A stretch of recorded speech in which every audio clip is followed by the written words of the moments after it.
itself. I want to look at the actual manifestations of bitterness, some of the mechanics of it, and then we're going to go a bit deeper and we're going to look at how to solve this problem and how to deal with it and how to overcome it. In Ephesians chapter 4, and reading from verse 30, Paul says this: "And do not grieve the Holy Spirit of God, by which you were sealed until the day of redemption.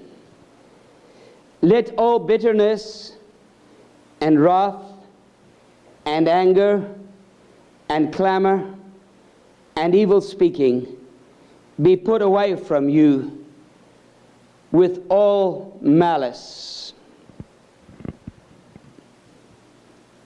Bitterness is expressed in anger. And I'd like to look at the different types of anger that are taught in the Scriptures and that exist in mankind. Because you see, anger and anger are not the same thing. There are different kinds of anger. And if I were to say to you, all right, I want you to picture somebody who is angry, what would you see in your mind? Now, each of you may have a different picture about what anger is. And if you look at yourself and you consider how you are when you are angry, there's going to be different ways that people show their anger. And effectively, there are only two. And those clever people, the Greeks, they had a different word in their language for each kind of anger. We English are so ignorant that all we can say is angry. But the Greeks had two different words. And so those who translated the Old King James Bible, they had to have some way of showing that there were two different words here. And so they managed to find two different English words to describe the two Greek words. And so they picked wrath for the one and anger for the other. Now tell me, what's the difference between wrath and anger? Do you know? And you won't know, but if you dig in a little bit deeper and look at the Greek words, you'll begin to understand what the difference is between wrath and anger. Because wrath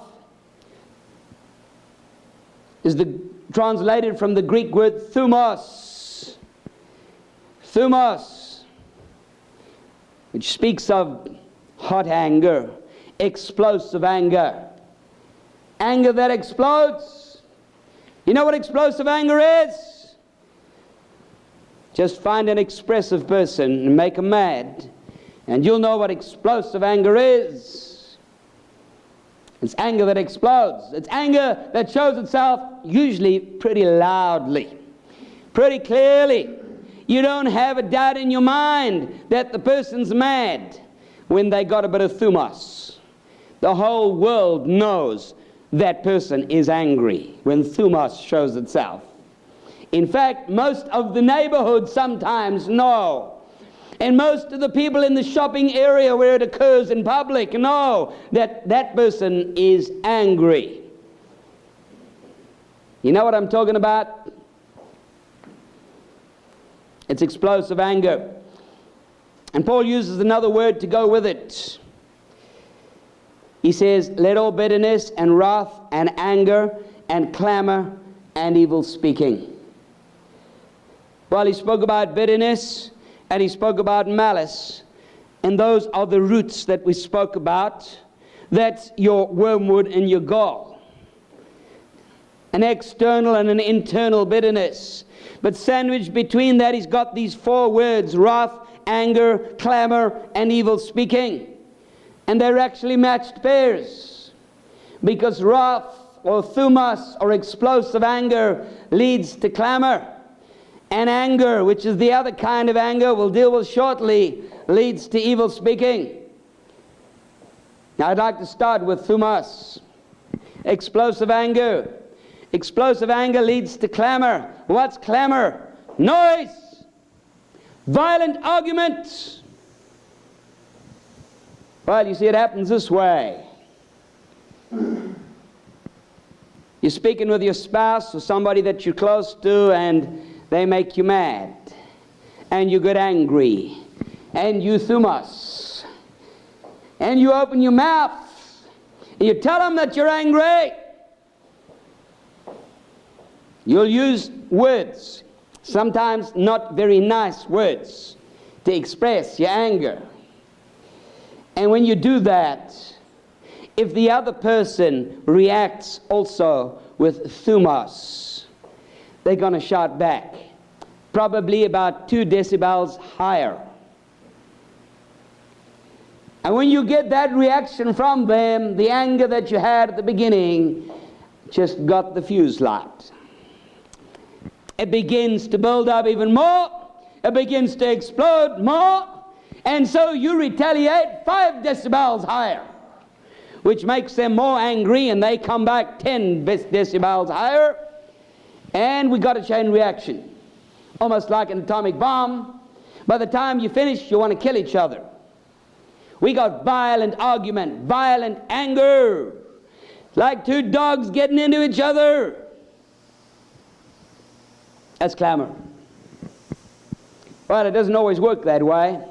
Sometimes what happens is the second person does not react with thumos anger. They react with the other anger, which we'll deal with shortly. They do not retaliate. They do not explode. They implode. They clam up.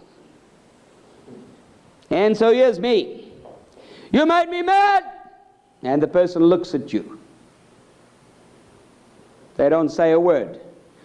Or that can make you more angry than if they shouted back. You come back louder. I'm talking to you. Zip. Nothing. Sulk. Stubborn. No response. You begin to shout louder and louder. No response. Then you got to do something. This anger's got to get out. This anger's got to get out. And the chances are you're going to hurt yourself. You're probably going to punch the wall. You're going to stick your fist through a window pane, or the cat is going to get booted into the road. Somebody's going to come unstuck here, because you're going to blow up like a bomb. Thumos, explosive anger, leads to clamor, leads to violent argument. It's a sinful response. It's a sinful response to a problem that has come into your life. Is anger sinful? No, anger doesn't have to be sinful, and we'll look at that in due course, and we'll show you how anger can be used correctly. But I want you to look now at the other kind of anger. And the Greek word is orge. This is the kind of anger that doesn't explode, it implodes. This is the anger where instead of exploding when they get angry, the person begins to boil and seethe and simmer and sulk for days on end sometimes. Seethe, simmer, sulk, cold war. Get that look on their face. They're not talking to you.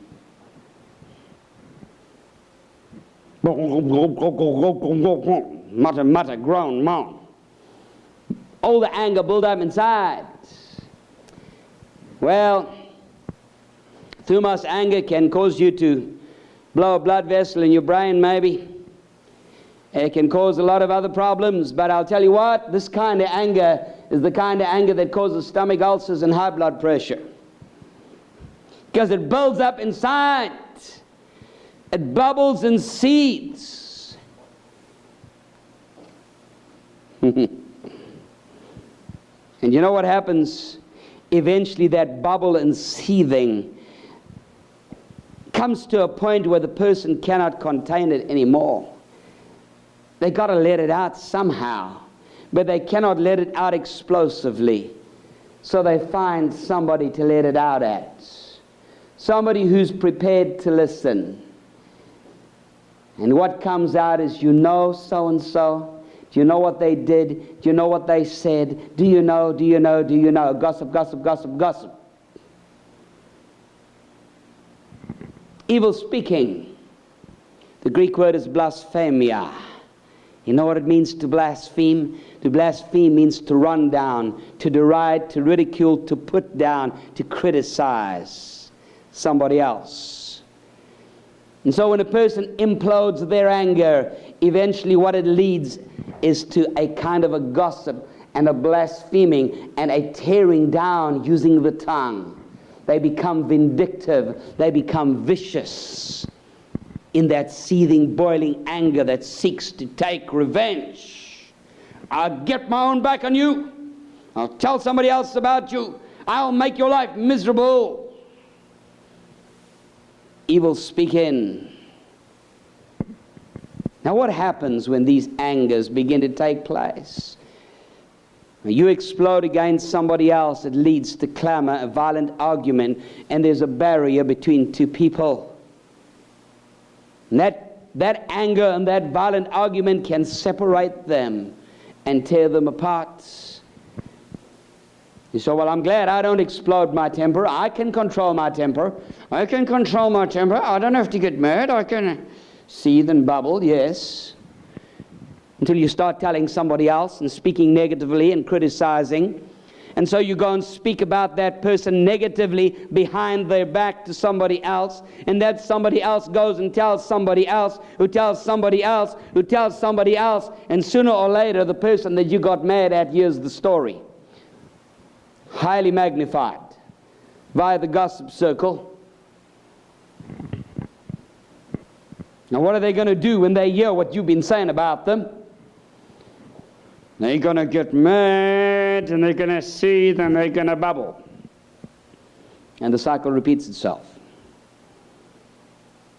You see, whether you are exploding your anger out of control, or whether you are building it up inside and it's bubbling and seething, both of those responses are sinful. And both of them lead to further sinful responses, and both of them lead to barriers. Because if you've exploded against somebody, there comes a separation in that relationship. And if you've been criticizing and gossiping somebody, and they hear about it, and you hear about it, and the next time you see that person, you look at them and you say, yeah, I know what you've been saying about me. And they're looking at you and saying, yeah, I know what you're saying about me. And you're staring daggers at each other. And there's barriers. And you meet that person in church, and you glare at them as you sit down in the pew there, and you look at them. And if you're sitting behind them, they can probably feel these daggers boring into their back. Barriers, sinfulness, anger. Anger needs to be dealt with correctly. How?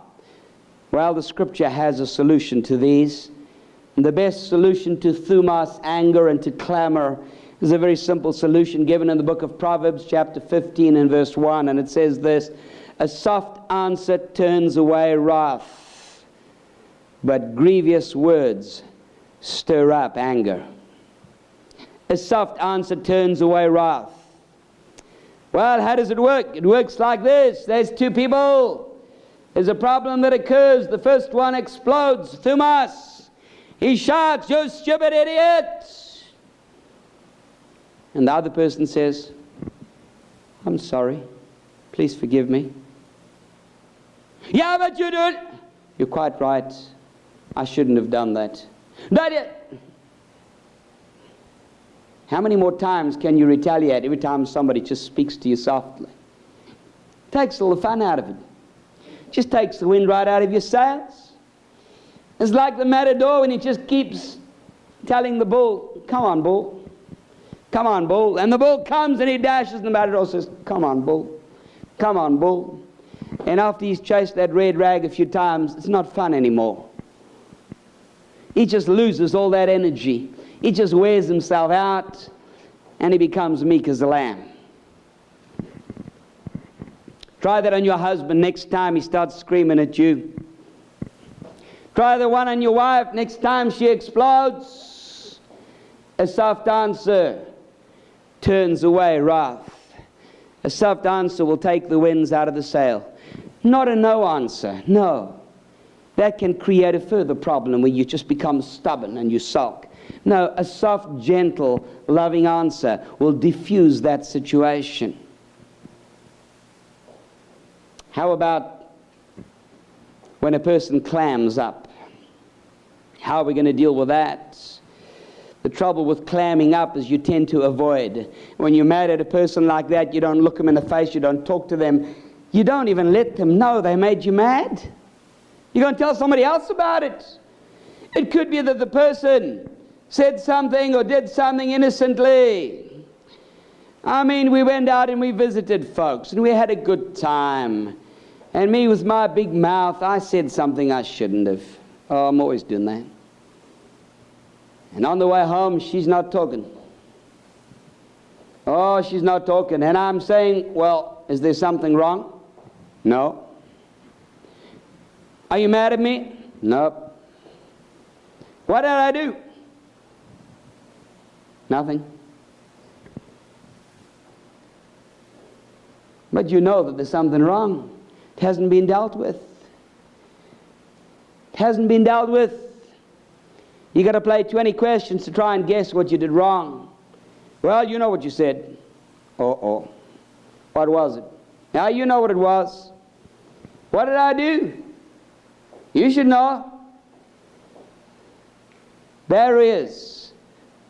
But you see, none of these things solve the problem. Because what caused you to be mad? It was a problem. It was something that happened. It was something that was said. It was something that happened that caused the problem. And you know what? Anger is given to you to help you overcome problems. Don't you find that you've got to get mad before you do something sometimes? Oh, you know, you look at the house and it's a mess. And you kind of live with it for a while. Until one day you just get mad at it. You just get a bee in your bonnet and you say, I've had enough. And you get stuck in. And before what seemed a mountain of work takes you 10 minutes to clear. Can happen.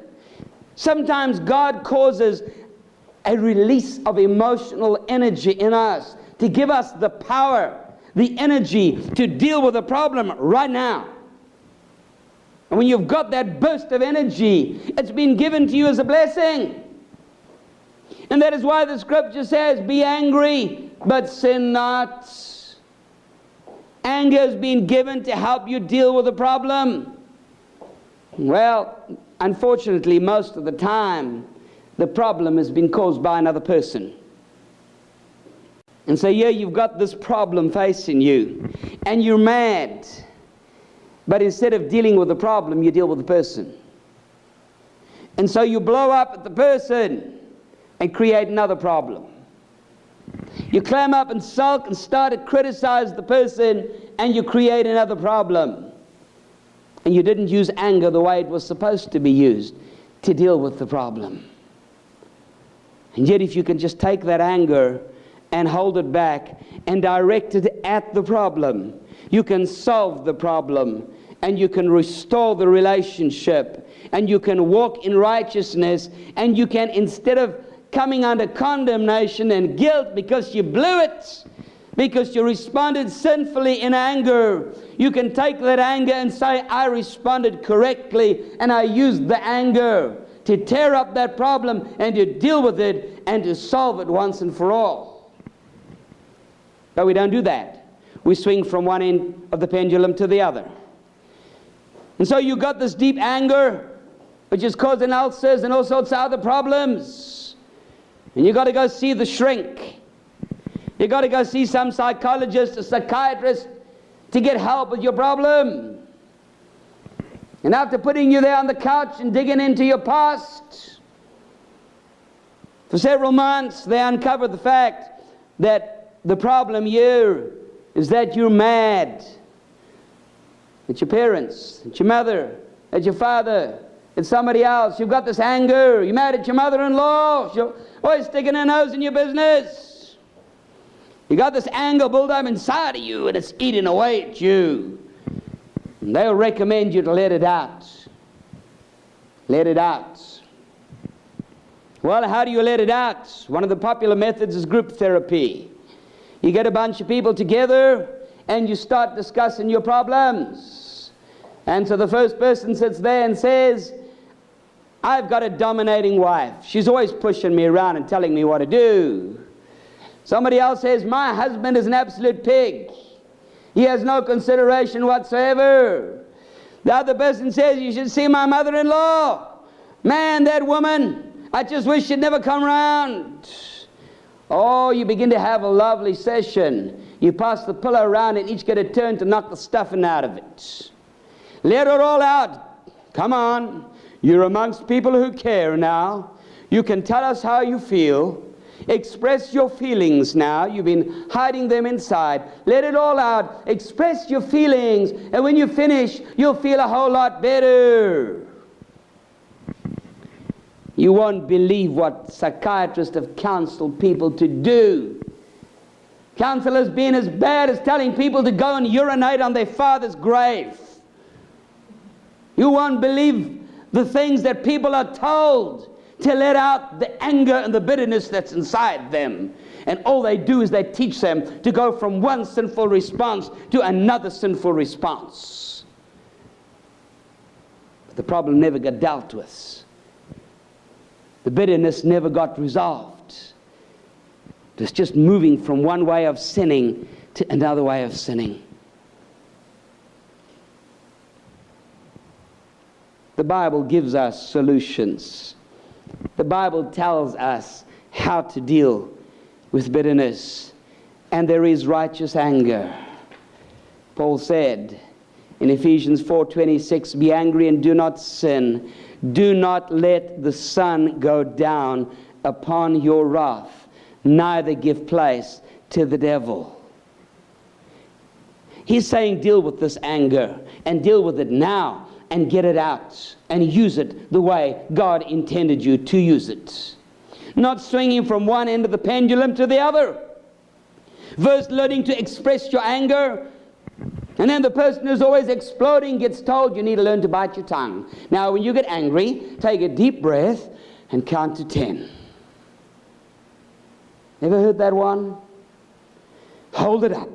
Hold it inside. Hold it inside. Just let it go and forgive the person. Can't be done. Can't be done. All you're going to do is build it up inside, and it's going to seethe and boil inside of you. And every time you think about the person, you're going to be rah, rah, rah. Bitterness within. How do we go about it? The Bible gives us some very clear principles on how to deal with this. And I must go on.